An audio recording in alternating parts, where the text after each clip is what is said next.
What's up guys, and welcome back to another episode of the Summer Career Mode. This is episode number 18. We start today's episode off on the back of a massive, absolutely massive 2-0 win against Udinese. 3 losses on the trot, including 2 in the league and of course the Cup semi-final first leg defeat away in Rome against Lazio. And we're just 3 points separating first to fifth with 10 games to go. This is why the Serie A is one of my favourite leagues to do a career mode in, because it really is just so hectic. Anyone can win it, well, for the most part. Well, not for the most part, but basically, realistically, there's about, I don't know, 7 or 8 teams that can win it every single year. It's what I love doing, career modes in the Serie A. And right now with Roma, top of the tree, we're only 2 points behind it. We could potentially go top with a win in our first game today against Jose Mourinho's side.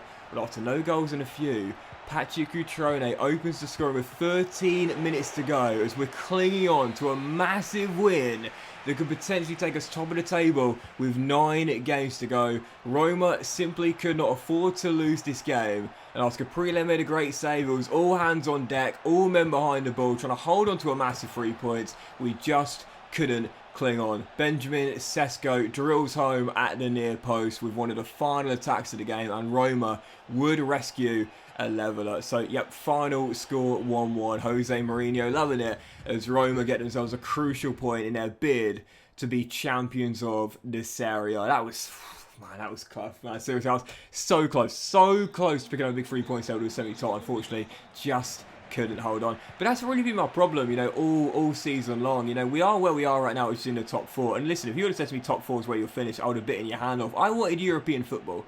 You know, 7th or 6th would have done me more than fine. That would be more than good enough for me. But top 4, absolutely. But the biggest problem for me this season is the very simple fact that I just can't beat the big teams. I just cannot beat the big teams and the best teams. You know, listen, I can beat your Udineses. I can beat your, you know, your I don't know, your Bolognas or whatever or whatever else. But I just cannot beat the big teams this season, and that's where most of my slip-ups have came in. You know, the last three of the last 4 league games we failed to win. 2 draws and 2 defeats and a draw. And those games, well, who were they against? They were against Napoli. They were against Cagliari, and Cagliari, they might not be considered one of the biggest teams, but they are one of the informed teams this year. And then the draw there against Roma. The only win we had in those 3 games was against Udinese. And then for the following game, on the back of the draw of Roma, well, we now take on Monza, and we win really comfortably. Lorenzo Colombo scores this beautiful acrobatic kick here in the second half to wrap the points up. And it's a very comprehensive win at home against Monza. So that's been the problem with me with Como this year. It's like I can beat your Monzas, you know, I can beat your Torinos and so on, but I just cannot beat the biggest of teams. You know, that has been the problem all season long. Win against Frosinone, not a problem. A win against Juventus, big ask, which unfortunately I haven't really been able to do consistently this year. We have picked up some scouts, but not enough for us to really take the reins in the race for this title. So yeah, big win there against Monza, back on track. As you can see, look at how tight this is, man. 3 points separating first to fifth with 8 games to go. We're in the top 4 for now, but now it's AC Milano that have taken the lead in the race to the title. It's like bloody Mario Kart. There's a new leader with every single lap. It's crazy, man. Honestly, it's just unbelievable, seriously. But I need to start laying those banana skins, because I've got to make sure the lads below us slip up, and if nothing else, we at least get in the top 4. But even so, it's so tight right now. And as a scouting update and an academy update comes by here, it was our final scouting update with Switzerland. Not the best this time around, unfortunately. I haven't found a new Lucas Collar, unfortunately, but I did promote one of my youngsters, a young centre half, to the pro team here, as I'll show you my full youth squad. I also released that striker because I mean his overall was just too low. Like, it was just too low, and I've mentioned this before, but like, if a player's overall is like in the 40s,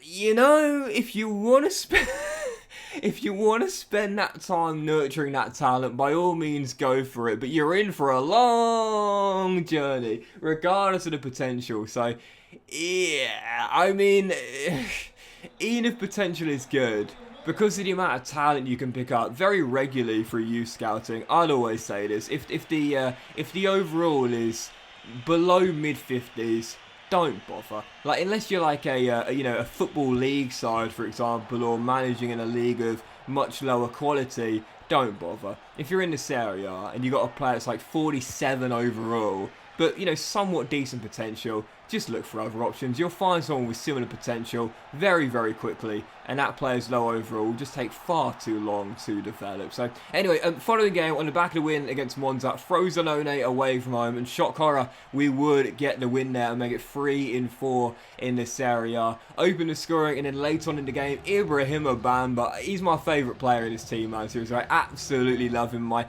captain and vice-captain get the goals there. First Pat, and then Bamba heading in his second goal of the season to make it 2-0 in a big win. And we now take a 4-point gap on Roma in 5th, as we're 2 behind Milano, top of the table. So as the race for the title and the top 4 place continues to heat up, this is one of the biggest games of the season. AC Milano away at the San Siro. The last time we were here, we knocked them out of the cup in the last 16. So really looking forward to this here. Aim to get another big win at this iconic old ground, but this time not deliver a knockout blow in the cup, but a big blow to their chances of a title this season. So AC Milano at home, massive game for both clubs here. I've said this season my biggest problem is I haven't been able to beat the biggest of teams. Well, 11 minutes in, we had the opening goal, and Pat is back in form. He has a few games without a goal for the club captain, but a former Milano striker makes it 1-0 early and couldn't resist but celebrate with the travelling away fans. Como in front in this North Italian battle, aiming to hold on to a massive, massive 3 points here. Final chance falling in stoppage time as Fred finds his man. 1-2 with Mohamed Kudus and Caprile. What a big save at the near post. Columbo hoosted in the touch, and the referee will blow for full time. Caprile bailing me out to death after a great 1-2 between Fred and Kudus, and we hold on for the big win. 4 wins in 5. Massive, massive scalp. 1-0 win away at the San Siro. And for Como, after this game here, I checked the table, we went top. We went top of the table for the first time this season. And I was thinking, okay, there's just 5 games to go now, and it is getting real. It is getting real. Due to how tight it's been all season long, well, I was thinking, all right, just stay in the top 4 now. Just stay in the top 4 and do everything you can to cling on. And now, cling on to top spot. Following game, Hellas Verona at home, and isn't this just typical FIFA? You win a massive game away at the San Siro against the league leaders. You come back home for a banker against Hellas Verona. You dominate. I had 2 golden one-on-ones. I tried 2 different shot attempts, a smash and a place, and both were denied. Hellas Verona steal a point away at Lake Como and get themselves a very credible draw, but for us, typical, absolutely typical. 3 wins in 4, massive scalp away at the league leaders San Siro, AC Milan, and then we draw at home to Hellas Verona. Absolutely typical. That is football in a nutshell. So yeah, so frustrated with that. But I was thinking, okay, it's alright, it's okay. There's still a few games to go, and before that, there's a small matter of the Coppa Italia semi-final second leg.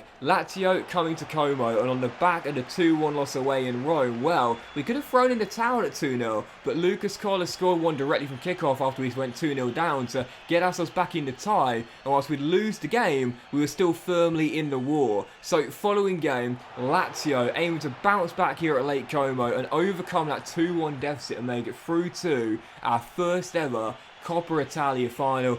Well, the sequence of events here in the first 20 minutes was just incredible. You know, those end-to-end passages, there was 4 moments. It was absolutely incredible, and I knew at this point here we were in for a battle of the goalkeepers. Caprile made a couple of great saves to keep it at 0-0 and stop Lazio going 3-1 up on aggregate, and we also had 2 brilliant chances. Real end-to-end football here as Koleosho was also denied, and it was still 0-0. Crazy to think, after those 4 golden chances inside the first 20 minutes, we were still deadlocked and no one had broken it to take the lead. So still 0-0. 25 minutes in though, Lazio would score the opener. A bit of an unlucky goal there, trying to get the ball away just on the edge of my area, just didn't react on time, and the ball deflects to Felipe Anderson, who converts from close range. So first blood to Lazio, 3-1. They get their second 2-goal lead of the tie, and I was thinking, can we come back from this? I'm not too sure. We had some chances, but just like the Hellas Verona game, I came up against a goalkeeper who just refused to be beaten. Alberto Villa got 2 golden chances here, and they were both saved, and it was still 1-0. I don't know how on earth I hadn't scored in this game, but I hadn't. It was still 1-0, and with 12 minutes to go, I needed a miracle. Down by 2, facing the possibility of a knockout in the semi-final, and sadly, that's what would happen. Alberto Villa was denied like 3 or 4 times in this game through fabulous saves, including late on. Final score, Como 0, Lazio 1, and that would do it. Certainly can't fault the effort. I gave my absolute best there, but unfortunately our progress in the competition comes to an end in the semi-finals, and it will be a Rome derby in the final. Yep, Lazio versus Roma in the Coppa Italia final, as Roma still have the shot at the domestic double. And despite the point against Hellas Verona, we were still top. 5 games to go, and we were still top. We needed to win the remaining 5 in order to be Serie A champions. We were a point clear at the top, and I was thinking, okay, lads, dressing room, somber, sad faces, pick yourselves up, pick your heads off the floor, because heading into this game here, we know, win our remaining 5, we are shock Serie A champions. Forget the cup, it's gone. Put it in the past, it's over. Take the lessons and move on. Following game, Bologna. And if we get our first of 5 wins here, we could be Serie A champions with another 4 following this. Bologna away from home. And it took a while to break the deadlock and break the resistance, but we would. Spinazzola getting his first goal for Como, opening the scoring, making it 1-0, and then right from kickoff, Bologna would find their level. Like Lewis Ferguson shot deflected, and one of those moments where you just don't really get the luck there. Ferguson shot deflected, and it drops to Morgan Sansone, who converts from close range. A little bit of an unlucky goal, but sadly, the winless run now extended to 3 in all competitions. Yep, draws against Hellas Verona and Bologna in the Serie A, and a knockout in the Cup, and I was thinking, this is where the mentality shines through. We are minnows. We're not mentality monsters, we're mentality minnows. We've never been in this position before. This is where you need the experience. We've dropped points. We dropped 4 points to be exact in our past 2 league games, and we slipped to 3rd in the table. 4 games to go, and destiny now out of our hands. It's still in our hands for a top 4 place. We win our remaining 4, we at least guarantee a top 4 place, which again, to me, would have been fine at the start of the season, but it's so frustrating to know that all season I'm going to be banging on about it. Oh, I can't beat the big teams, but, you know, I'll take on Bologna and I'll take on Hellas Verona and I'll win.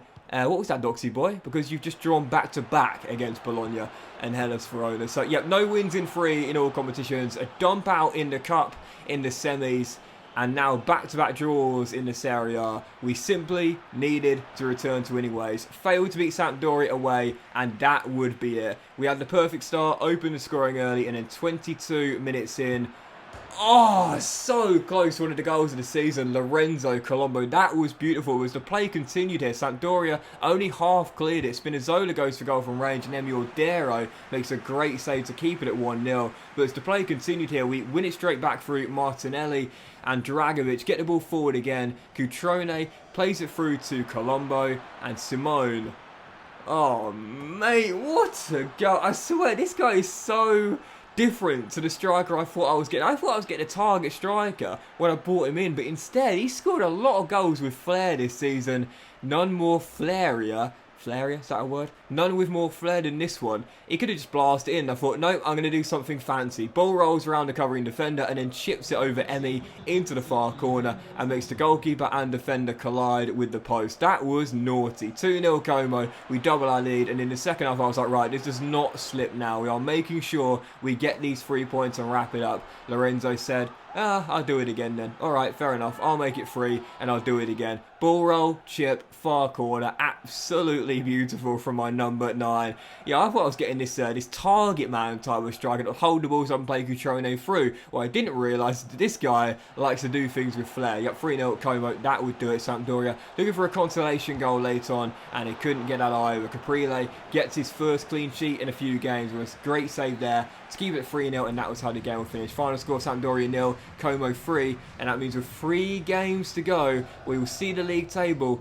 We're not there yet. We're still outside of the driving seat, but if we win our remaining 3 games, we'll guarantee a top 4 place, and we may still leapfrog AC Milan 1 point clear of be champions. With 5 clear of Roma in 5th, we need just the 2 wins now to guarantee a top 4 place. We could still be champions, but we know we need to win 3 straight in order to do it. Guys, thank you for watching, much love to you, and I'll see you for the season finale where I'll play the final 3 Serie A games where we could be champions, qualify for the Champions League, or head into the Europa League. I'll see you for the season finale where I'll play the final 3 games, and I'll do it live as well very soon.